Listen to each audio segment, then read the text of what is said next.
Okay, all my phenomenal freshman lit and comp students, now that your research is finished, one of the most important parts of a research document is to provide a works cited page.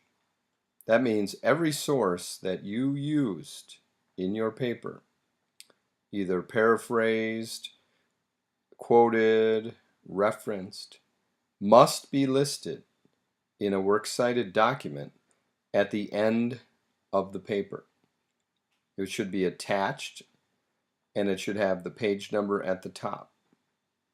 I'll talk about putting your header and page number in later, but right now the most important thing is to make sure that your document, your works cited document, has the proper information. Although you haven't written your paper yet, we are going to keep track of your sources so that at the end you will not have to create this list. It may be that you have to add to the list because you find alternative sources, or perhaps you find that one of the sources you chose to use originally is not really a good source. In that case, you will just delete it. But as you can tell in the highlighted area, the information that you will need from each source is the last name of the author, first name of the author, the article title, the site name, the article date, the URL, and the accessed date.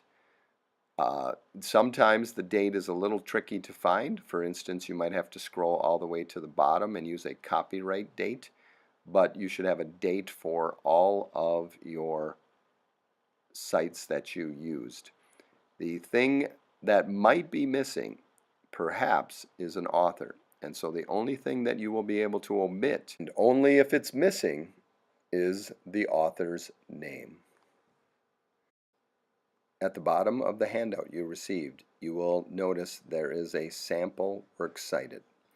At the top, as you see, I have highlighted Susanna DeBaca's article called Paying for Grades, What to Consider Before Promising Your Kids Cash for A's. Notice that all of the information is present. We have the last name, Baca, with a comma, and then Susanna, and then the DE, de, means of, so it technically is not part of the last name. We have the title, Paying for Grades, What to Consider Before Promising Your Kids Cash for A's. We then have, after the comma, excuse me, that's not a comma, that's period, we have time.com, comma, 5 September 2012. It is important that you use that date format. You will put the day, so the number of the day, so in this case 5, you will put the first 3 letters of the month, SEP in this case for September, and 2012 for the date, the year that it was written. After that, you'll see that there is a hyperlink or URL, which needs to be active so that I can access that article when I look at your works cited. And then you will notice that there's an accessed date, and I put the accessed date as 11 May 2019 as the day that I looked at that particular article. And the reason you do that is because articles can change from time to time if an author or an organization goes in and edits their work over time. You will also notice in this image that my additional works that I accessed one from Harris, from Jensen, from Ripley, and Taylor, and those are now alphabetized.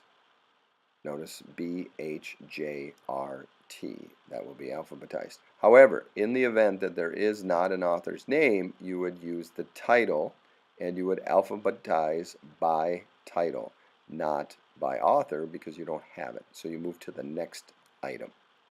You may have noticed that the third entry down is from a person named Adam Jensen, and it states that it's a personal interview. If you had a source who is an expert on something and you could interview that person, that's an acceptable source. Some of you are saying, why didn't you tell us that before? Well, I wanted you to do research on your own first through the internet, and now if you can think of a person that you could interview that would work for your argument and who is, again, an expert on the subject, then you could add that as a source. Regardless, you would have to cite that interview because you need to show when you interviewed that person, and you need to make it very official that that interview took place. In the event that you quoted a person whom you interviewed, you would need to make sure that every word is accurate so you don't misquote and perhaps be accused of libel or slander. Now we are going to click on the hyperlink for Susanna Debaca's Paying for Grades, and you will see where to find some of the information, if not all of it.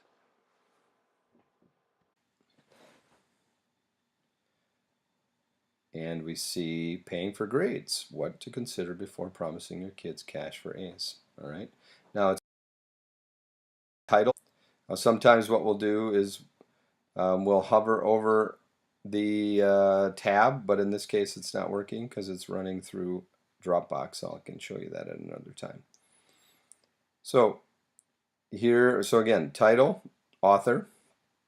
Scroll down to the bottom past all the comments, and you have to be careful about comments, so make sure that you, if you're reading those, you have to understand that sometimes people say stupid things on the internet. Here we have, this is the copyright date, but this is where we find our publisher, Time Inc., right there on the bottom. Okay, you will not use this date, 2014, alone. You will use the entire date because this article has a specific date for it. Now, sometimes articles or documents do not, and they simply have a copyright date, and that's fine. Then you can use just the year, but in this case, if there is an actual date of publication, then you must use that. Okay? All right, so now let's take a look at a sample Works Cited page. In your sample Works Cited page, you will make sure that you document the information that we have for Big Fork students that should be on the upper left-hand corner of any important document that you're handing in or any assignment. You have your name, my name. You then have Works Cited, and then the date. Okay. Here you will have the title centered, and then if you haven't figured it out already, if you look down here, you'll notice that these are all, that's right, alphabetical by last name, or in the event that there is no author available, and only if there's no author available. If I find that you have missed the author's name, you will not receive credit for an entry if you have ignored the author's name on the website. But in the event that there is no author, then you put the title alphabetically within that Works Cited page.